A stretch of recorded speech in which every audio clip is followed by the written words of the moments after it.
Hello, ladies and gentlemen, distinguished guests, esteemed colleagues of all ages. My name is Mark Fletcher. I'm the Global Water Business Leader at Arup, and I chair British Water. And I am your chair for today's debate. So welcome to the World Water Week conference. It's an honour to gather with such a diverse and dedicated group of individuals, all united by our commitment to addressing one of the most pressing issues of our time, water. This year our theme is bridging borders, water for a peaceful and sustainable future. So this theme underscores the importance of collaboration and unity in our efforts to manage and protect our precious water resources. So today we embark on a critical debate with the motion, investment into water resources is often predicated by a disaster event or major shock. This House believes that conflict is necessary for water resilience and security.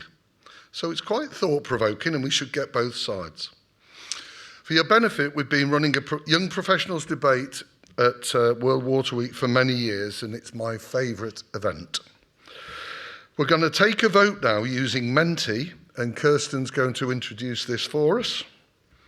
And I'd like you to vote on the motion. That gives us a sort of pre-debate score, and then we can see whether people change their opinion. And I think all the details are there.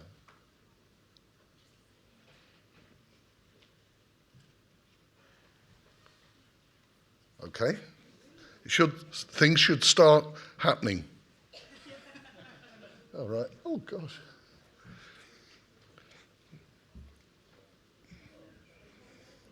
By the way, every vote we get 1,500 kroner to the Mark Fletcher Retirement Fund.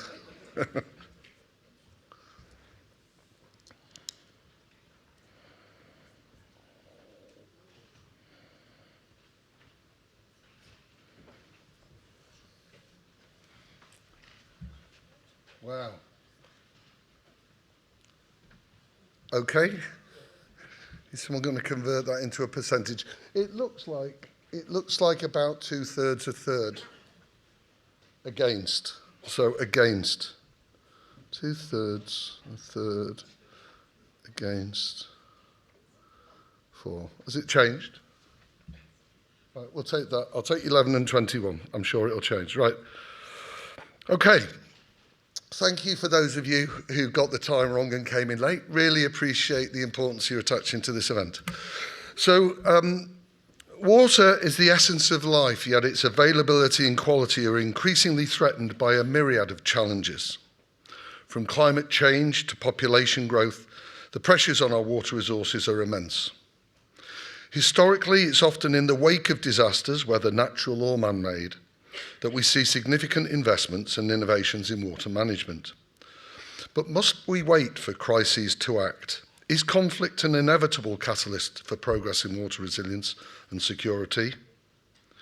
So our debate today will explore these complex questions. We'll hear from water professionals who will argue both for and against the motion, providing their insights that will challenge our perspectives and hopefully inspire some new solutions and fresh thinking. As we delve into the debate, let's remember our goal is not only to understand the role of conflict in water resilience, but also to seek pathways to proactive and peaceful solutions. The stakes are high, and the need for sustainable water management's never been more urgent. In saying that, I do want to share that whilst we're discussing conflict and working through this complex issue, this is a safe space for our debaters. And we'll also be seeking views from the audience. You'll get your chance to question. It's a tool to spark conversation, but we'll also be seeking and choosing a winner. Before we get into the debate this year, I'd like to introduce František, who you might see walking around the session and taking some video. František is with One Water. He's a co-convener for the debate today and someone who himself took part in this very debate last year. Note, he was in the winning team with Tae Hui last year. So František Fitchek is an award-winning filmmaker, multimedia producer and science communicator. František has completed his PhD in sanitation change and environmental health at Charles University in Prague, and he's going to jump up over here for a couple of minutes just to talk about One Water and what they do. So can we have a round of applause for František? Thank you so much, everyone. Thank you, Mark, for the nice introduction, and thank you, Ellie, and the whole Arup team for inviting One Water to co-convene this amazing event. So my name is František. I'm the senior producer at One Water, and I would just like to briefly introduce my organization and also what I love about this event, this youth debate. So One Water is I would still say, youth-led social enterprise. We started as a humble blog, and I think we sort of showed what can be done with a little bit of young energy, because what was just a WordPress blog where we published science communication articles, where we basically translated scientific articles into understandable English, is now basically a functioning company with full-time staff members and many consultants that are working on the side, producing various amazing things in which we again try to break the barriers of scientific language and bring scientific knowledge to the widest possible audience. This is also an invitation to all of you. If you don't think that your schedules are not full enough, reach out to me. We're always looking for new volunteers or even new consultants, sometimes even new hires. So in case you think you would like to participate in science communication, just reach out to me or to anyone at One Water. Just contact at onewater.blue, or just find me after the debate and we can discuss what can be done. Now, what I also want to mention as a former debater here, and also like that Mark mentioned, on the winning team, because it was super competitive. Yeah. What I love about this event is that I kind of feel like the session format at conferences is kind of done, because what I usually hear is several people saying the same thing over and over again. But here at the debate, we have also quite a lot of people, but they disagree with each other. We actually get to some clashes. We have people with various opinions clashing, doing exactly almost fist fighting, but with their brains on the stage. And I think that's wonderful. And I think that's something we're super missing in the water sector, and also elsewhere, to people to actually respectfully disagree with each other and have a civil conversation about all these issues. So I'm very happy that we can be part of it, and I wish the best of luck to everyone participating today. Thank you so much. So thank you, František, thank you, debaters, and thank you, audience, for being here and for your openness and commitment to this session. Let the debate begin. So each speaker has 5 minutes, and it's strictly 5 minutes. They will be stopped. And then we'll move into, after they've all spoken, we'll move into a questions phase, and Kirsten's going to be our timekeeper. So if we overrun Kirsten, yeah, job threatening. So to kick us off, for the 40, we have Tanya Huizer. Tanya is a senior water resilience specialist at the Asian Development Bank with expertise in climate adaptation, social inclusion, nature-based solutions for coasts, rivers, and resilient cities. She brings over 12 years of global experience in climate resilience and project management, including roles at Arcadis and the Netherlands Embassy in Myanmar. At ADB, she coordinates the Water Resilience Trust Fund of the Netherlands. She drives initiatives on youth engagement and capacity building across Asia and the Pacific. So welcome, Tanya. The floor is yours from when you start.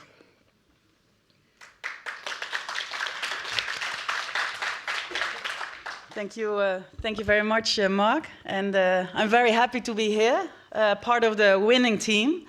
As you can imagine, we are really supporting the fact that we need a disaster to invest in water resilience.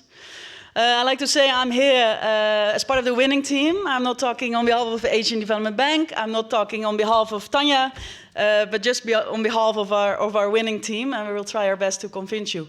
I'm a little surprised looking into this audience. I see nobody wearing a face mask, but 2/3 of you said you need to prevent for disasters. The world is recovering from COVID, so I was expecting that you would prevent yourself from the next upcoming pandemic. Okay. So having said that, the world is recovering from COVID, and that requires a lot of extra investment in healthcare and all the other impacts that COVID had on our businesses. So that means we cannot invest everything in water resilience or disaster prevention.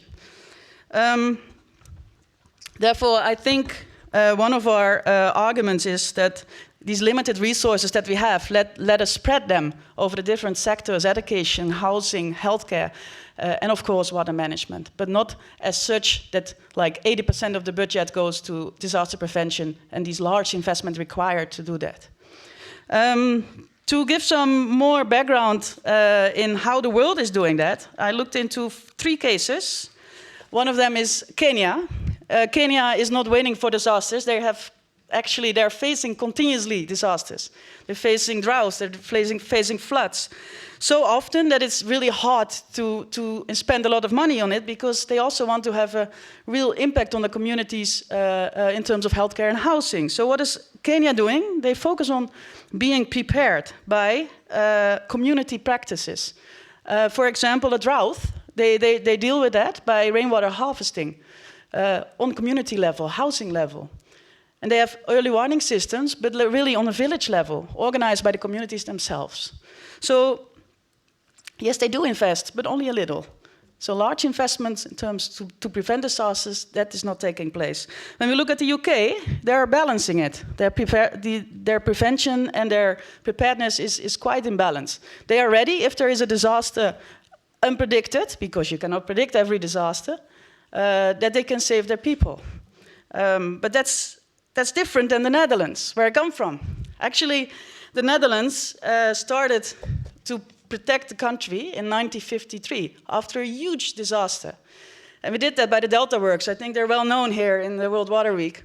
The Delta Works were built very quick after this disaster in 1953. But then I think the Netherlands went over the top, because although this disaster was the trigger and we built our investment, we continued to protect ourselves for many, many years, and we're still doing that. And the impact of the Delta Works is actually negative. So if you start investing in large infrastructure to prevent yourself from flooding, it can have huge impact on, in this case, our ecosystem. Fish migration is limited and so on. So it's not always good to prevent yourself and be over the top. So what I like to say, I think, the Netherlands is now actually in a crisis. We have a housing crisis. Is it caused because we spend so much money on water management? Thank you. Perfect timing. The gauntlet has been cast down. So after Tanya, we now have Danya. Danya, not all names are going to sound like Danya Ayat, and she's speaking against the motion. As the Blue Peace Middle East Youth Ambassador, Danya brings a deep commitment to environmental preservation. With a background as an environmental geologist, I won't say share that I'm a geologist as well, so well done, focused on water management and contamination in Iraq. Her academic and professional journey, including a Chevening Scholarship at Cardiff University and roles in environmental engineering, has equipped her to lead initiatives in water resilience and transboundary cooperation. She's actively represented Iraq in international forums, advocating for improved water governance and sustainable practices. And she's passionate about fostering regional cooperation for a secure and resilient future. So, Danya, your 5 minutes. Thank you very much, Mark. Ladies and gentlemen, today our team would like to debate against the motion that conflict is necessary to achieve water security and resilience. I stand before you today not just as an environmental geologist, but as someone who have lived through the chaos of Iraq, a country that have seen its fair share of conflict and natural disaster. And let me tell you, if conflict was the secret ingredient for resilience, Iraq would be one of the most water-secure nations on Earth. Spoiler alert, we are not. If anything, these disasters have made us more fragile and vulnerable than ever before. The devastating effect of conflict have consequently pushed us away from achieving water security, because oftentimes during time of war and chaos, priorities shift away from upgrading critical infrastructure, including the one in the water system. The focus often goes into basic needs, restoring immediate survival, and leaving no room for consideration when it comes to sustainable development and resilience. I have personally spoken to government officials, and they told me that in the thorns of conflict, and even if in the aftermath of it, concepts like resilience and sustainability are looked at as a luxury that we cannot simply afford in that time. And this diversion of focus is one great example that conflict does not foster resilience. If anything, it's just hamper it. And while it is true that conflict might bring immediate attention and investment into water issue, it does so at an enormous environmental and human cost. And let me bring an example from my own research that I did with my thesis. So I did an analysis for surface water bodies in the Horn of Africa region, an area where there is an reoccurring drought. And I did the analysis for a span of 20 years. And the results were alarmingly shocking, because these surface water bodies are not being only stressed by the drought, they are losing their ability to recover over time. And with this reoccurring drought, there has been no real addressing of these underlying issues. So these reoccurring droughts and reoccurring disasters and conflict have only deepened our vulnerability and have not helped us in achieving anything. Also, another critical point to keep in mind is the flawed concept of building back better. And while it does sound promising, in reality it is far from true. And there is a lot of experience we can look at to understand this concept, like the post-earthquake in Haiti, which clearly showed that this approach often failed in delivering what it promised. Despite billions of dollars that are delivered in aid, the result often devastatingly inadequate. The problems lay in the lack of coordination and accountability and true engagement. A lot of the time there is rapid rebuilding, often driven by external interests rather than the need of the local population, which lead to the structure that are neither resilient or sustainable. Instead of building back better, we often build back the same vulnerability, leaving the communities no better off, and in some cases even worse than before the disaster. And this approach help us understand that we need proactive, inclusive, and sustainable approach outlook rather than waiting for disaster to act. And in conclusion, ladies and gentlemen, let's leave the fantasy of conflict-driven resilience in the book where it belongs to. As someone who have seen the consequences up close, I can assure you this motion does not have anything to do with reality. We need to foster peace, cooperation, and sustainable development measures to achieve resilience and security. And also, we have no time to wait for disaster. We need to act now, because the next disaster might be a disaster that we cannot recover from. And while the conflict might make a good plot for Hollywood movies, in reality, we need cooperation to get the job done. Thank you very much. Thank you, Daniel.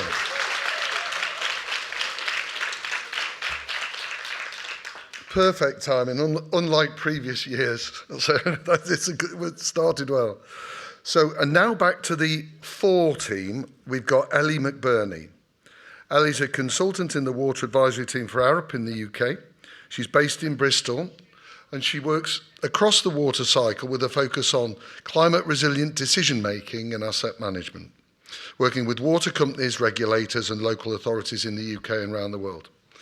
Originally from New Zealand and trained in chemical engineering, she moved to the UK during the pandemic to study a master's in water science, policy and management at the University of Oxford, where her research focus was on inclusive WASH.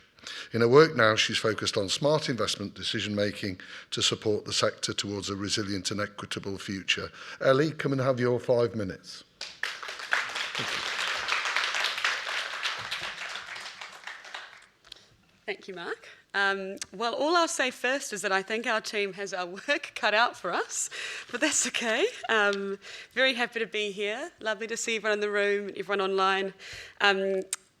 I would like to start off by adding another recent achievement, Mark, that's not on your list there, which is that I recently became an auntie. Woo. Pretty massive news. Quite nice because you get all the cuddles without some of the responsibility. But I haven't actually met my niece yet. She's back in New Zealand. The one thing I have learnt a lot from my sister and her husband on talking to them is that she cries a lot. This is what I've learned. She cries a lot, and when she cries, they go to her. This is how I'll start us off. This is where I'm starting my argument. They cry, she goes. We have a crisis, we react. But actually, this is not kind of the core reason why I think our team is going to change your mind today. It's actually because I do think conflict is necessary, and actually, Dania, it's for the very reasons you've outlined, that we don't have time to wait for a very large-scale war to make things happen. We need to make the right decisions now, but we'll get to that in a second. I won't skip ahead. So I'm going to give an example to start us off. So in my country, New Zealand, we had in 2016 we had a gastro outbreak that was pretty bad. So it was considered definitely a crisis. We had 4 deaths, which for everyone in our country was a real shock, given we would tend to expect very high quality water supplies. I think also at the same time we can probably agree that our institutions are not always, globally, but also New Zealand is no different, not the fastest moving sometimes, but this spurred them on. So this spurred on a pretty significant water reform process, the likes of which New Zealand hasn't seen in a long, long time. Spending over $1 billion New Zealand dollars. That's a stat I've got here, and it's still ongoing. Which, if anyone wants to talk about later, I'll be happy to chat about. But what it mainly did was it spurred on a national conversation. So people were friends of mine, family members, were talking about water that would never usually have been kind of in their psyche to have a talk about.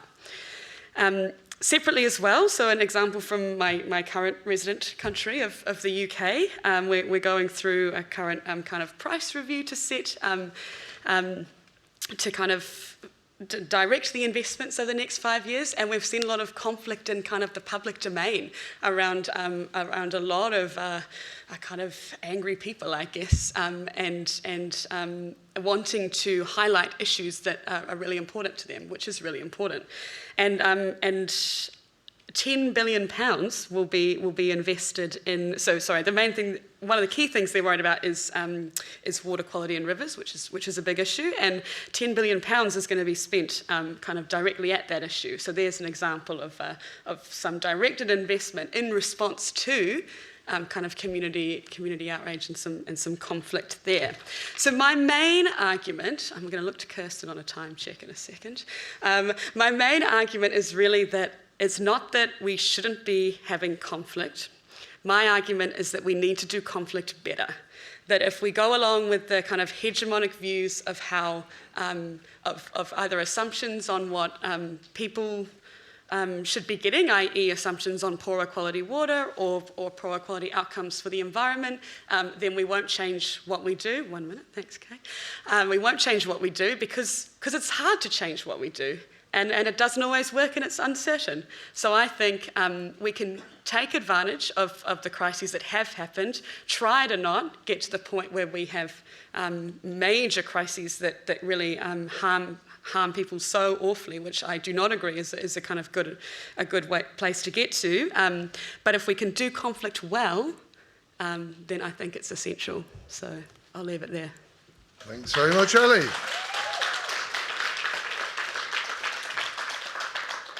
Thank you, Ellie. So now to respond again for the againsters, we have Inna Vinichuk.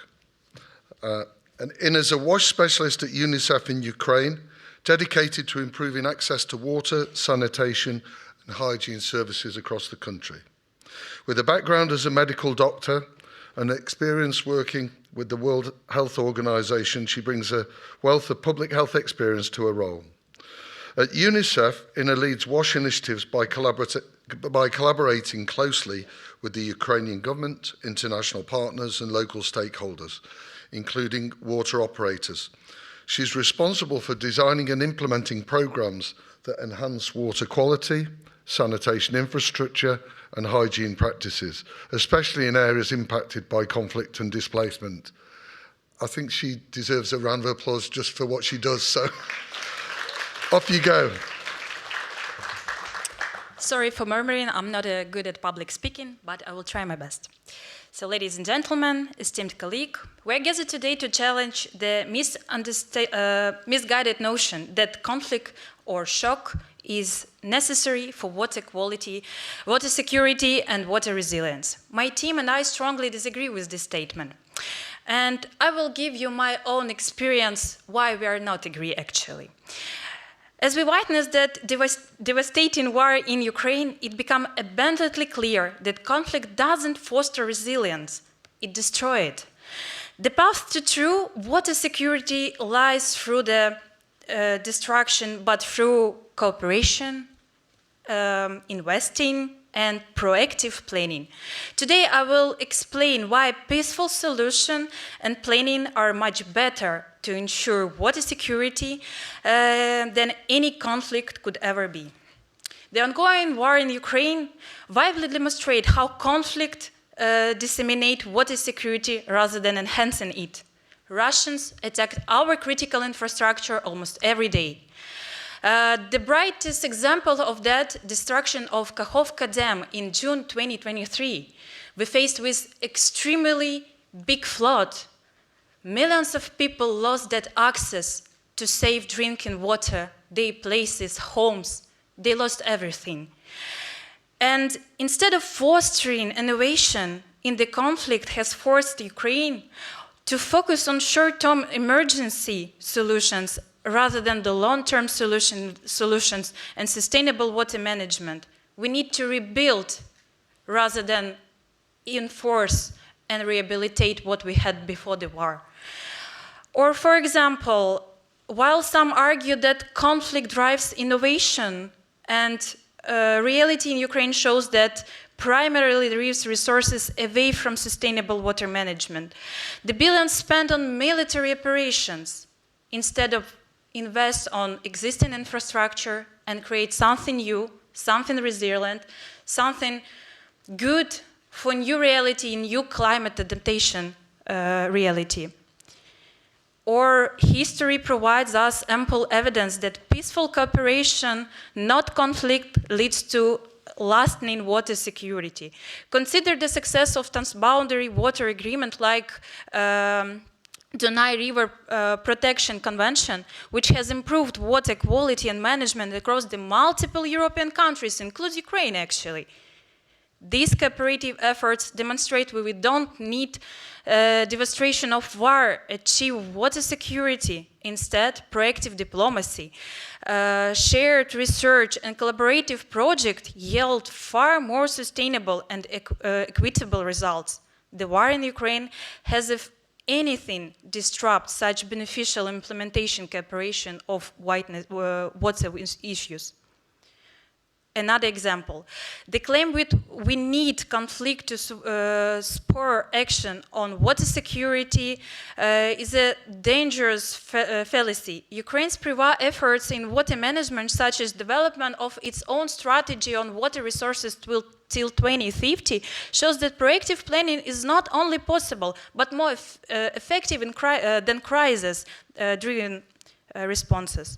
While the war has brought attention to water issues, it hasn't at enormous cost. The destruction worthily by conflict will take years, if not decades, to overcome.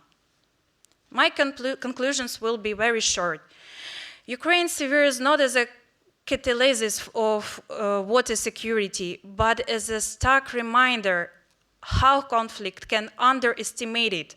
True resilience comes through sustainable investments, international cooperation, and proactive planning, of all which are severely harmed by war. As we look to build a water security future, let us reject the notion that we need conflict, shocks, and to drive progress. Instead, let us commit to peaceful collaborative efforts, create genuine, lasting water security and resilience for Ukraine and the whole world. Perfect. Thank you.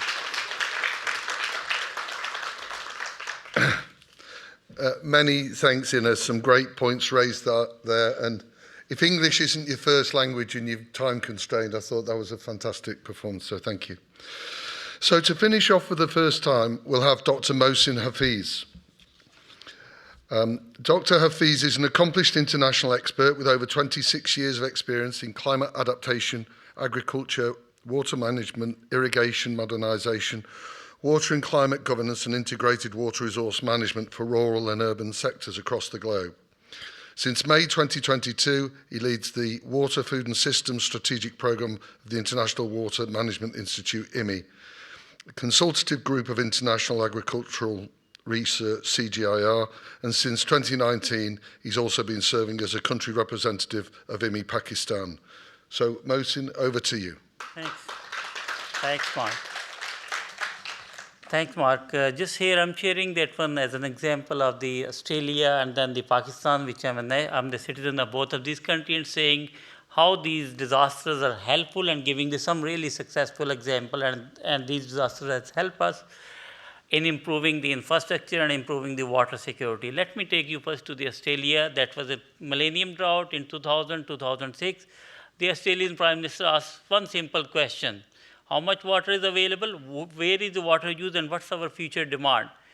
And then there was no single answer available. There was 38 answers, and said, okay, how we are managing the water or our system, that one, Australia is the driest inhabited continent, if we don't know what's happening. Then that led to spark the debate among the community that we need to have a better management of water sources, and then that's how the Water Act was introduced, new regulation, and also saying it, we must have it, buy back water from the irrigation, we need to have better water for environment, and the whole debate started, and that was around $12 billion. The funding was committed to make sure that the Australian water system is future resilient.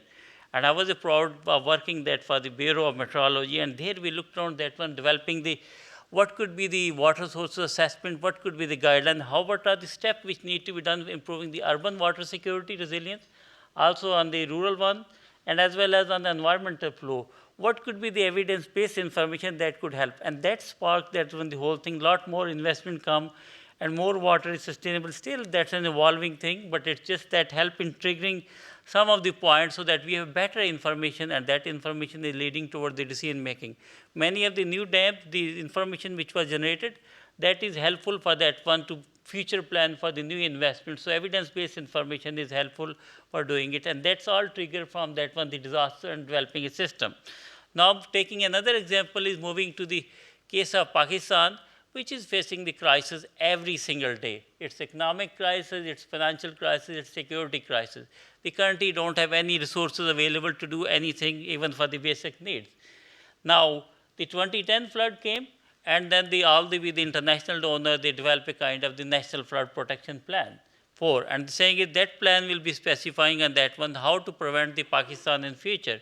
Then the thing stopped. Then in 2022, when the new flood came, and then that has around 33 million people affected by the flood. And again, the donors and then the government was asking a simple question: what's happening on that one? What are the areas displaced? And that sort of information was not available. And then other important thing was the hill torrent, which was never considered. That kind of flood is there in the last 70-year history. That triggered that one, we must revise that one, the National Flood Protection Plan. One other thing which is linking on that one, the around 33 out of 33 million, 1 million pregnant women was stranded.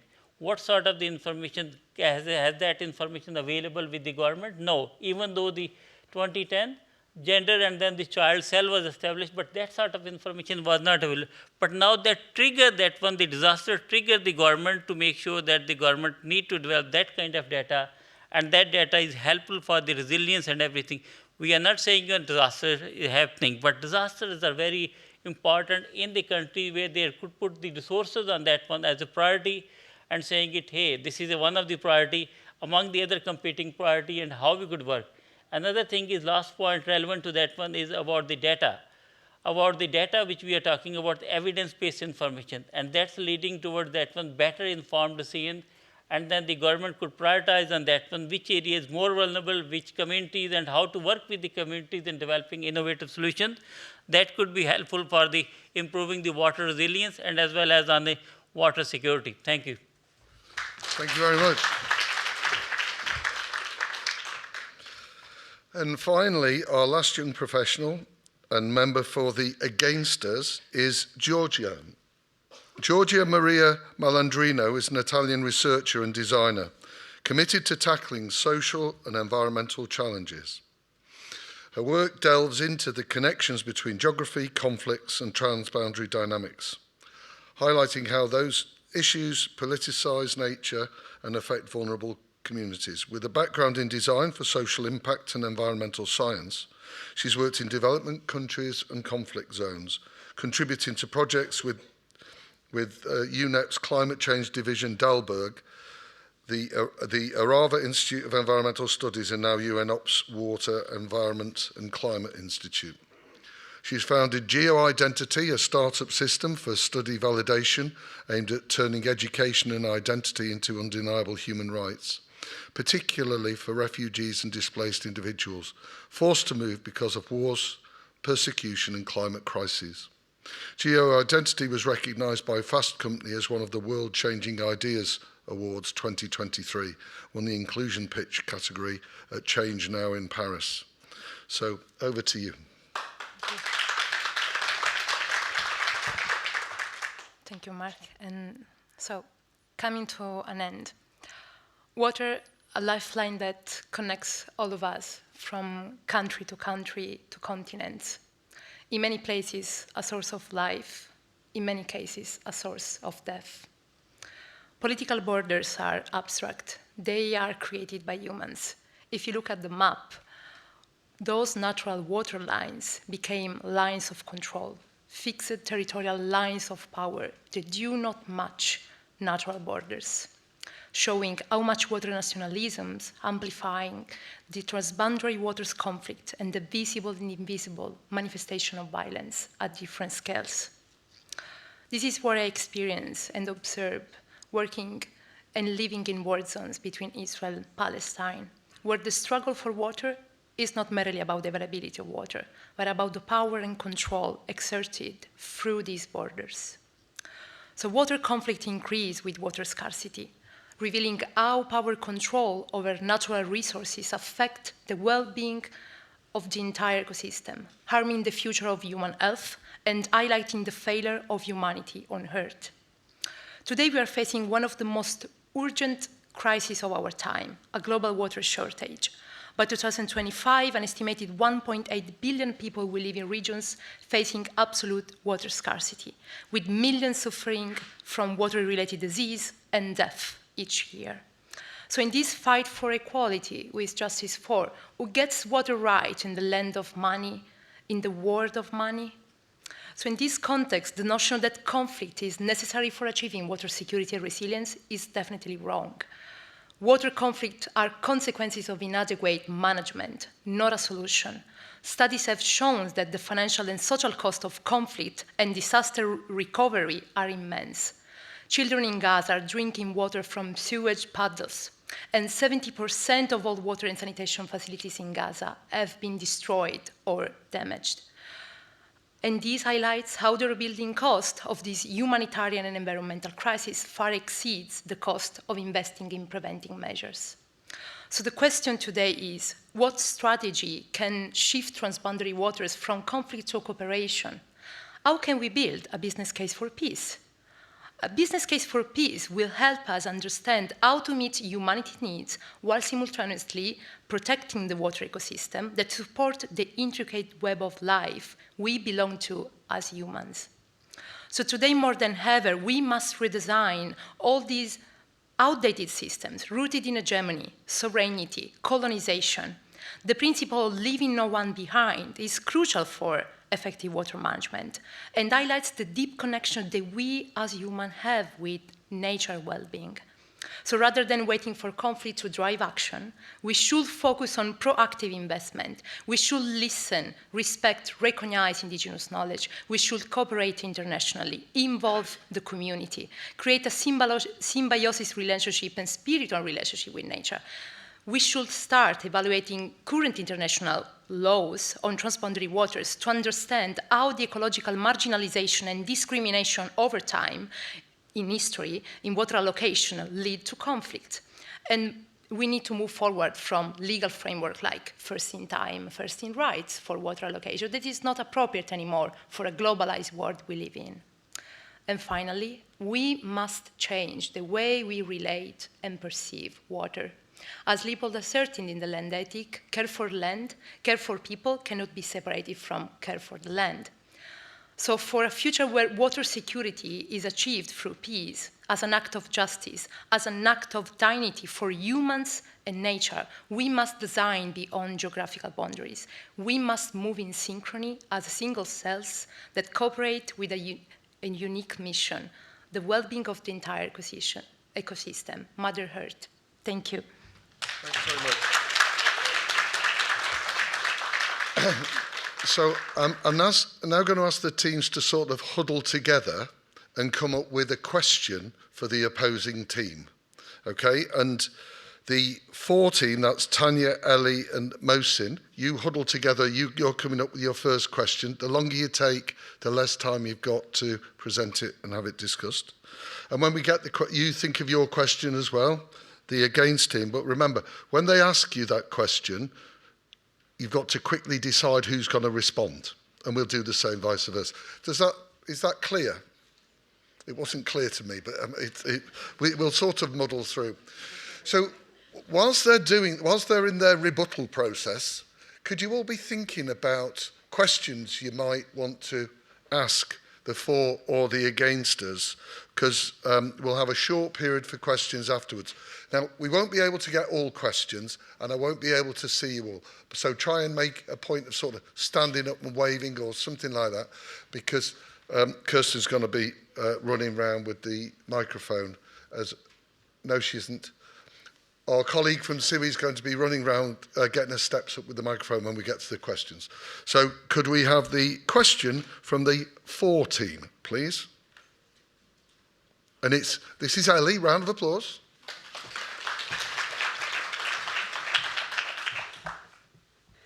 Well, firstly, some really great arguments raised by both sides, but definitely on the againsters there have not made our job easy. I guess our first one, just from the last point there, is this business case for peace sounds really good. We would maybe ask the team to kind of outline how they would decide how to build that case, how they would kind of seek to manage some of the inherent trade-offs and how to prioritise what that business case looks like.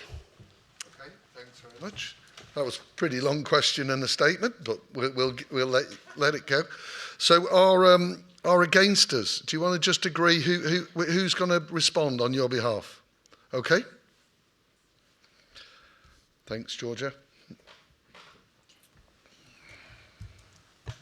Okay, so thank you for the question, Helly. We are living definitely in a moment where we need to start thinking a different kind of business. And we definitely need to move forward from, as I said before, systems that are based on hegemony, sovereignty, colonization. We need to start to think about how can we invest all those monies that are spent for military actions, arms, to create a business for peace. This can also be a business for peace. And we all need to prioritize this in any nation, especially the one that are living conflict right now. So first, as I was saying before, we need to prioritize humans' health, but also the health of the ecosystem, because all our well-being depends on nature. As we are listening these days, we come from water, as indigenous communities are telling us, and it's true. We need to protect this, and we need to defend this in order to protect our health. So we need to collaborate, create this dialogue between nations, and really act as one unique, not one unique state. It's like a body with different organs. Each organ has a function, but the scope is just one, the well-being of the body. The entire world, if would act like this, each state as a mission, as a unique function, unique culture, but then the mission is just one, the well-being of the world, we will be able to find peace and create this business and money for this. Thanks. Brilliant. I'm not sure if they're working together. That sounded fantastic. Ellie, you sort of teed it up there. Now, on our against us, have you got your question? Thank you. Dania. So yeah, thank you. Great argument from your team as well. I was wondering, for this argument, how can we justify the enormous toll that conflict imposes on human life and the environment for us to wait and not act until a disaster triggers us to be incentivized to take action, to invest in infrastructures, and to start for building more like resilient structures in general? Okay, do you want to confer and decide who's going to respond on your behalf, please? The 4 team. And start preparing your questions, I'm sure. Are there any hands up of people who've already got questions they want to ask? I can't see a thing here. You all could have your hands up. It's not looking like many.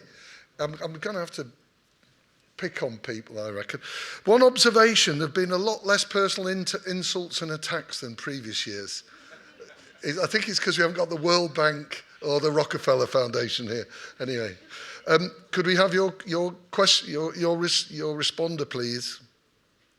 3, 2, oh, that's what I like. There you go. A very difficult question. I think none of us want to go to a massive conflict about water, but we also are aware that the world is full of bad people as well, right? And you cannot prevent yourself against bad people doing bad things, causing conflicts. I'm from the city of Rotterdam. Rotterdam was bombed in the Second World War by the Germans. And a positive output of that on the longer term is that Rotterdam is now planned in a way that is very water resilient. One of the water resilient cities, one of the best water resilient cities in Europe. It's a showcase for many countries because we had the space to rebuild the city. We have parks, green parks, which are also used as water storage in terms of when there's flooding. We are actually the most modern, famous architecture capital in the world as the city of Rotterdam. I was very much touched by Ina's stories about Ukraine, which is really, really terrible, I think. And all I think we as a team can only hope for that Kiev and many other cities in Ukraine will be rebuilt as most sustainable, green, smart, and also maybe as a showcase of the most water resilient cities in the world as soon as the war is over. Thank you.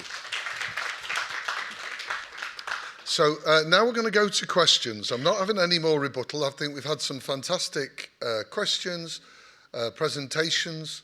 You understand the two sides. So who's got our first question? So could you tell us, just give us your name and your organisation, if you could. Hi, my name is Arjun. I'm a graduate student at Yale School of Environment. Thanks. And my question is for the team opposing the motion.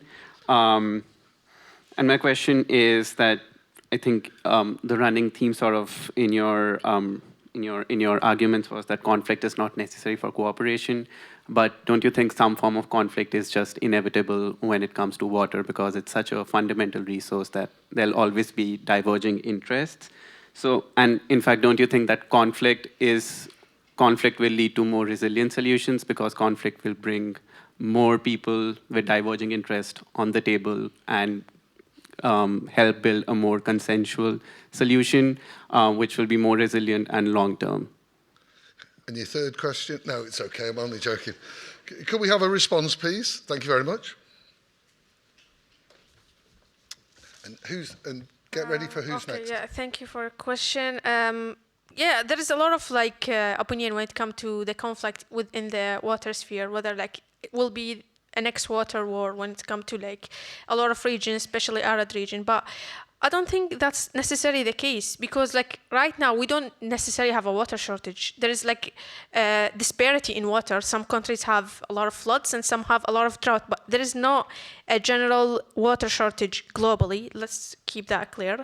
And there has been a lot of push toward water cooperation rather than water conflict, especially in the past 20 years and moving forward. So I think we should not keep conflict as a first thing in mind. We should think about cooperation. And honestly, this is one of the things that we do as my organization, Blue Peace Middle East. We're trying to push toward cooperation and joint project and WiFi approaches when it comes to water issue, especially with arid region that are prone to conflict. So I don't think conflict is inevitable. I don't think we have to go through it.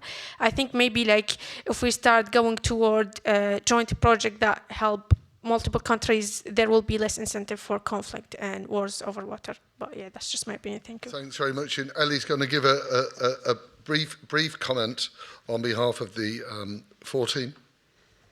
Really good question, thank you, and great response. I think the one thing I might just add to that is that I think we're kind of in agreement there, that we think cooperation is the best kind of solution here. We're not kind of trying to propose that we should have very large conflicts, but I think we think that conflict is kind of well, me at least, the kind of first step towards that cooperation.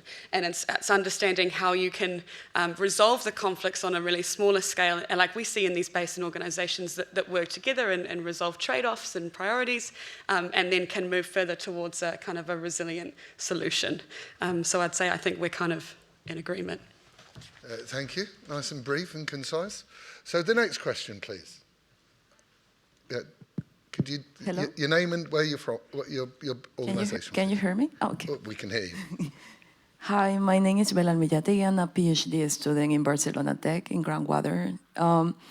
Well, I have a partial position about the debate, so I have some, I agree with both sides in some ideas, but it's a question for both. It's we are speaking about conflict like a challenge and opportunity to collaboration and cooperation, but when you are in a country that is under a conflict, how you can promote that the investment and the finance is directed to the water situation. It's they have governments, they have another priorities, specifically the safety of people in general, but how is possible that this funding, especially because these countries that are in conflict, they don't have money for these things, We are suffering about different situations. I speak since a country that is in the tropics, that we have floodings every year. So how you can survive to this constant challenge, It's more or less what you can suggest. Thanks very much. And that sort of, that's a really helpful comment and open question really to both sides. So could each of you decide who's going to speak and put your hand up? Right, okay. Mohsin, keep it nice and concise as a response, and then we get more chance for more people to have questions.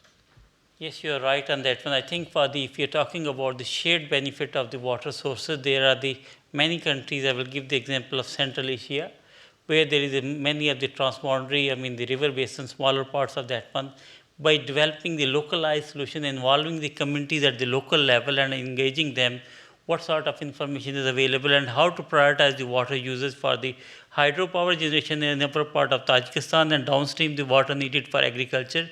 That kind of localized solution and then the local setup of that one, when the information is available, is very helpful, and then those localized things have helped a lot, but then that needs a open and transparent, that when the system, the water user association working it together and with the local government support, I think that's one of the way where there is a local people at the both scale could be able to integrate.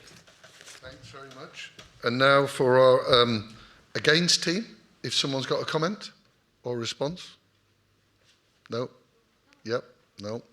Maybe? Okay. So yeah, for me, I think that's why we're against the motion that conflict can trigger resilient, because I know there have been mention of the hope that after the war Ukraine will build back better gradient resilience, but I don't think that's the case in a lot of countries that have suffered conflict. And again, I can draw from my experience as someone who lived in Iraq. After the war, there has been a lot of billions and billions of dollars that have been going into investment to trying to build all these infrastructures. None of these infrastructure have been built to be more resilient or green or more sustainable, because you have to understand the motion that when we're talking about resilient from the perspective of third world countries, a lot of the time they receive this money through donorship, and the donor don't have a joint mission or a joint vision when it comes to building back or investment in infrastructures. So a lot of time they will having a replication of a project and not a lot of the time alignment for sustainable resilient infrastructure. So I think generally this motion maybe is fitted for Western countries, but it's not fair to apply it to all over the world, because we have different level of vulnerabilities and way of dealing with things when it comes to building back and investing in infrastructure, and especially water infrastructure. Thanks very much for that. Now we're going to... I think that's why I was nodding as well, and I'm completely impartial. Have we got one more question? Yes, Kirsten. We have some questions from the Mentimeter that we've been collecting. So this is one from online or someone in the audience. Does anyone have any examples of significant change where there hasn't been conflict? Oh, well, that's a good question. Significant change where there hasn't been conflict. If you could please read all of these, because we're not going to get through them all. But I think it's really great that you've been putting your ideas and thoughts through. Anyone would like to come forward where they've had significant change where there hasn't been conflict? Ooh.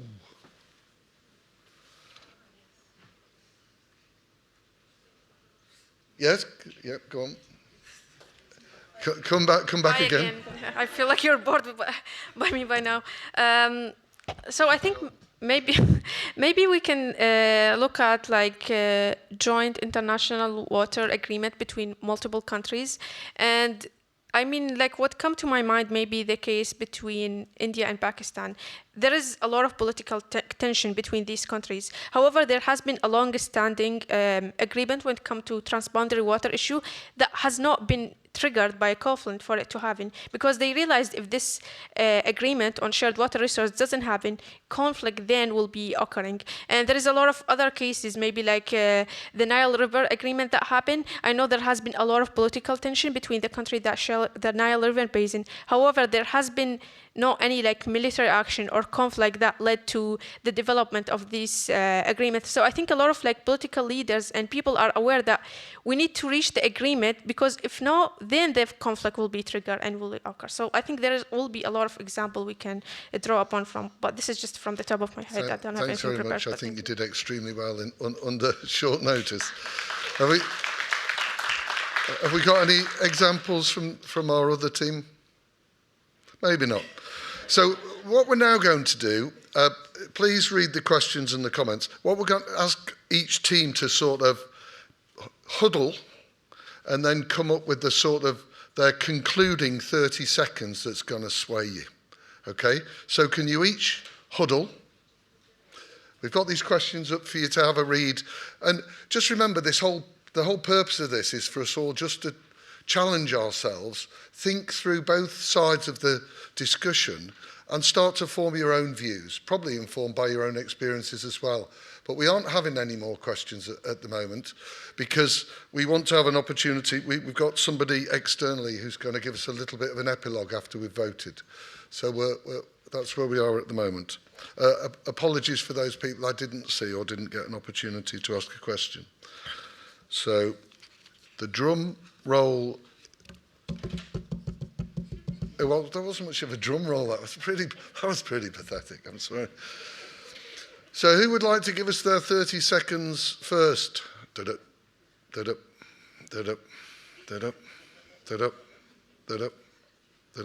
may be bonus points for the team that decide to go first.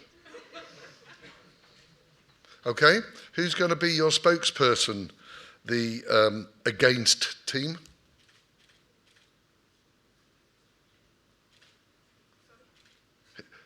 Who are yours? Who's gonna? Thank you very much. Okay. Yeah, to summarize, me and our team, of course, we think about that conflict is not a prerequisite for water security and resilience. The primary approach should be proactive investing in action, positive action and justice, and action towards water resilience, of course. It is more cost-effective to act now than to wait for a disaster to occur. And we definitely all agree on this. Thanks. Fantastic. And within the timescale. Round of applause. And the 4 team? So we'd start with never waste a crisis. So if we are having all these issues, we need to act, and we need to do better. But I think the kind of key thing that we would probably say is that conflict can take many forms, and the conflict that we believe is necessary in kind of enhancing water resilience is one where we can have hard conversations with each other, the important conversations to have, who's in the room, who's not in the room, what's acceptable, what's not, and be really honest about that. And honesty can be difficult and can lead to smaller versions of conflict that we can get through to a better future. So that's what we would say. Thank you, Ellie. So we're now at the point where we're going to be voting again. Everyone's done all their hard work, so thank you very much, debaters. That's great. We're now going to be voting again. So you've got your Menti. I think we had 32 people voting before, so we'll see how many we get here. Try not to look at what's there and just vote and copy it, because you haven't given yourself the time to think about the. Try and think about it and answer in your own right. I'm afraid I'm not in charge of the code. I think is the code at the top. 86322090.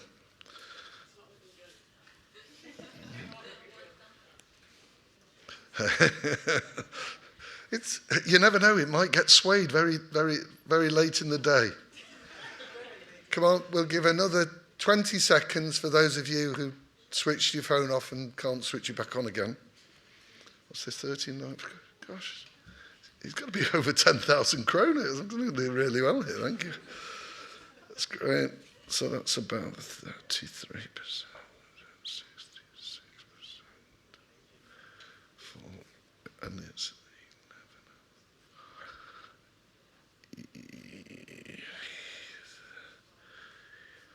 wow. Last year we had some independent digital equipment that allowed us to do the vote using retina recognition. And it was to 3 decimal places, but it was far too digital for me. So I'm going to conclude the voting. So stop with your phones now, okay? Wow. So we've got a pretty complete turnout. Has someone just run the percentages for me on 11/47?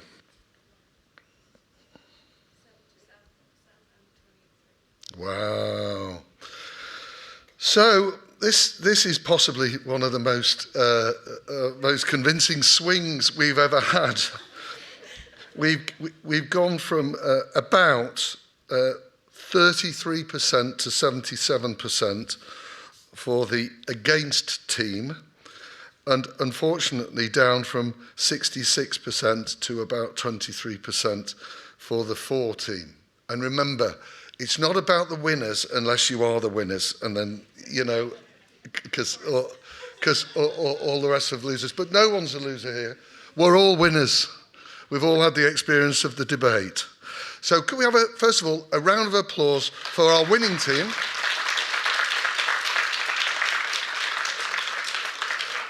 And our team that didn't win but learnt a lot on the journey.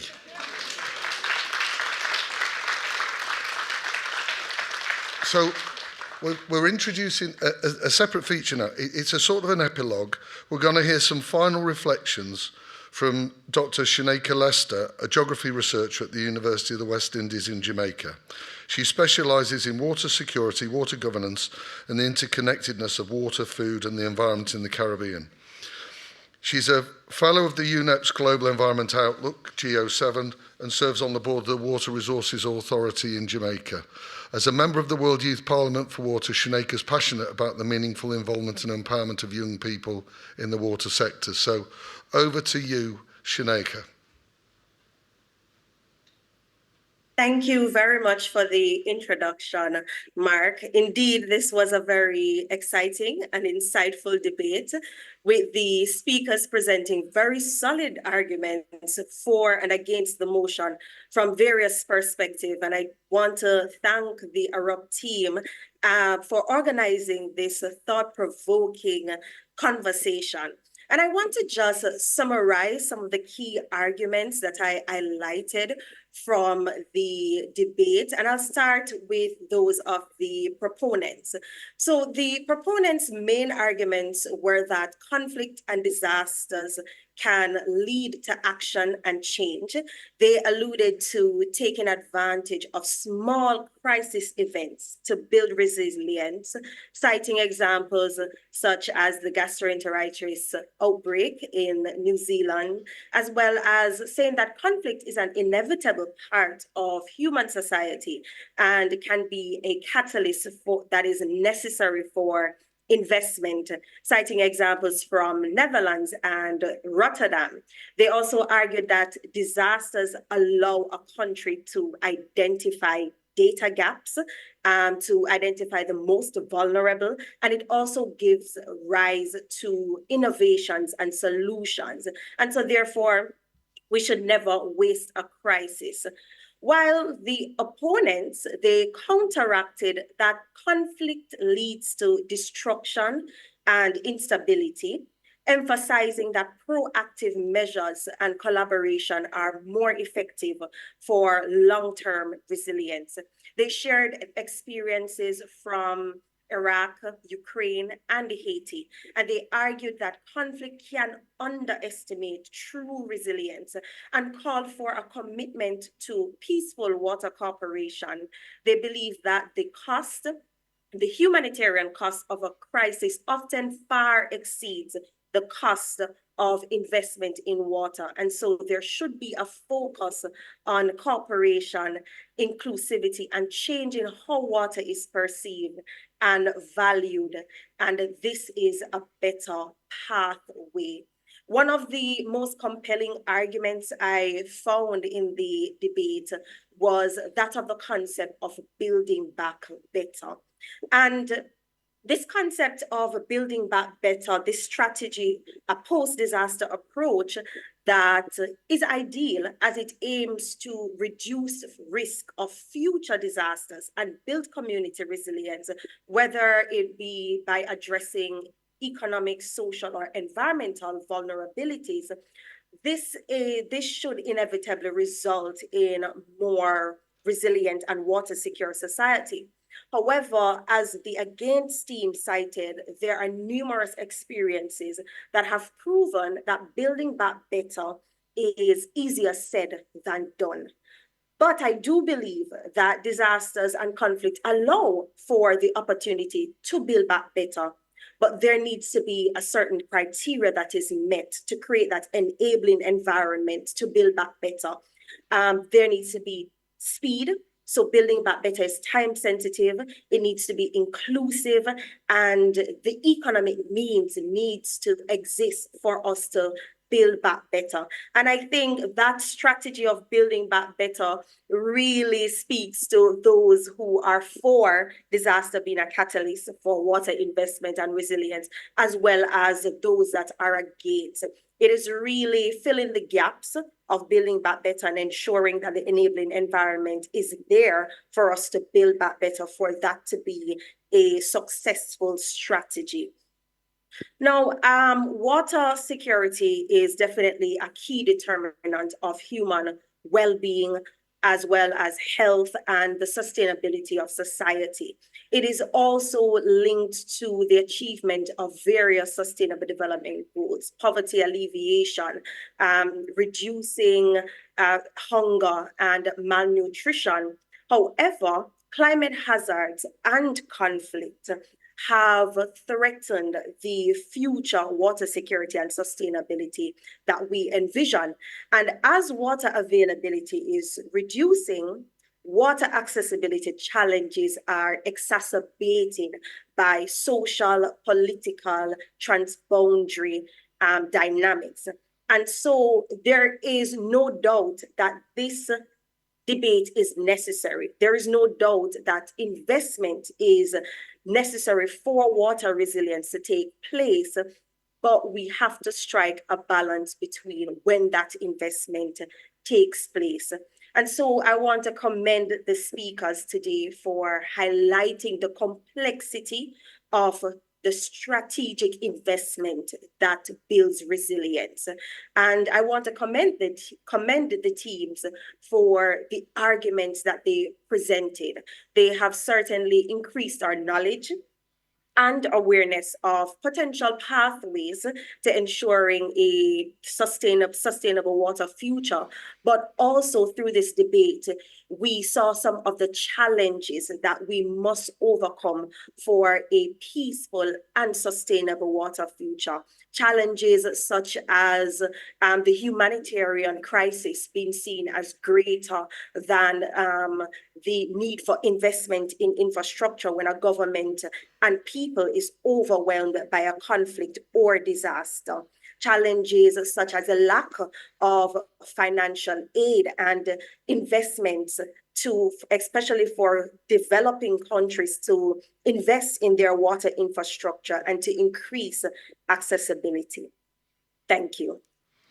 Thank you, Shaneka. So thanks to you all for participating in what is arguably the most insightful event in the whole Stockholm Water Week. What a wonderful way to summarise that. Thank you. That was excellent. Remember, everyone's a winner, but the winning team have won a bit more than the losers.